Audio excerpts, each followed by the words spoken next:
Please subscribe to Face TV Africa and turn the notification on. Face TV Africa, ẹ jọ̀ọ́ ẹ subscribe hete. Face TV wòsùwòbí. Ẹ kú dédé àsìkò yìí. Ìròyìn tó gbàmíjú tó bani lọ́kàn jẹ́ òun là mú wá láàárọ̀ yìí. Ó dunni jọjọ wípé akọni òṣèré ni tí gbogbo èèyàn mọ̀ sí Dẹ̀jọ́ Túnfúlù ó jáde láyé ní àárọ̀ yìí. Gbogbo àwọn èèyàn tí ń kẹ́dùn àgàgà àwọn tó jẹ́ eléré ìtàgé débi wípé wọ́n ti ń fi ohùn ránṣẹ́ sí ẹ̀rọ ayélujára wípé kí Ọlọ́run ọba kó foríjì Dẹ̀jọ́ Túnfúlù. A máa mú bó ṣe ń lọ wá fún yín lórí ìkànnì Face TV Africa. Ẹjọ́ a máa mú èyí tó kù wá fún yín lórí Face TV Africa. A'udhu billahi minash shaitonir rajim. Bismillahir rahmanir rahim.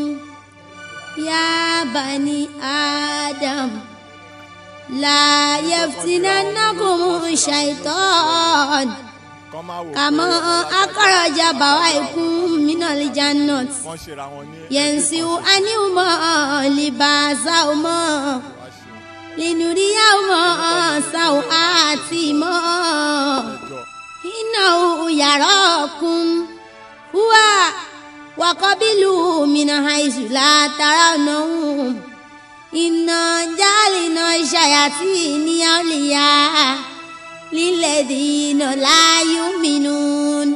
Sadaqallahu mawlanal azim. Allahu jalla. Mùmínì mùmínàtù ẹ má ṣe gbàgbé ìparun nílé. Akọ̀wé nájà ní ayé máa ní.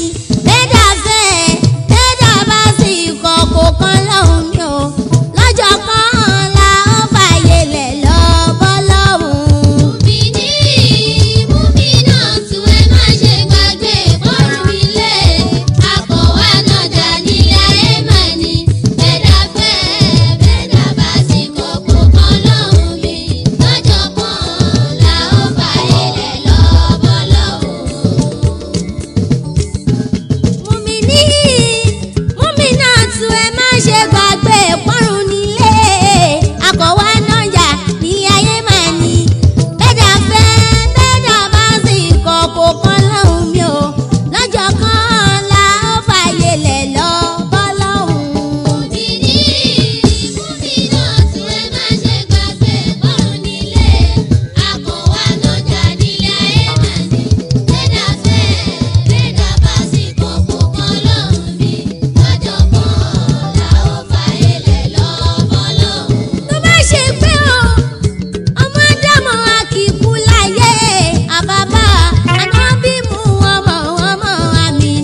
jẹ ayé sọ́ra ẹjọ́ mọ̀ iná.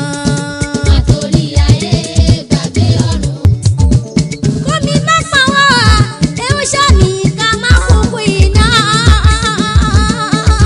ìjàmbá ọkọ̀ accident tó jẹ́ káwa má má rí orun dojú ikú àwòtúpá òfẹ́ ẹ̀dá òfẹ́ kú ìrọ̀lẹ́ pa ọkàn padà wá ṣe náà ní irú ikú tí ó pẹ̀dà kò sẹ́ni tó lè sọ.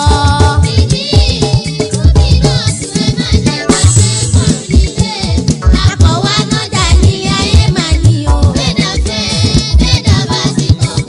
Please subscribe to Face TV Africa and turn the notification on. Face TV Africa, ẹ jọ̀ọ́ ẹ subscribe hete. Face TV was Swoby.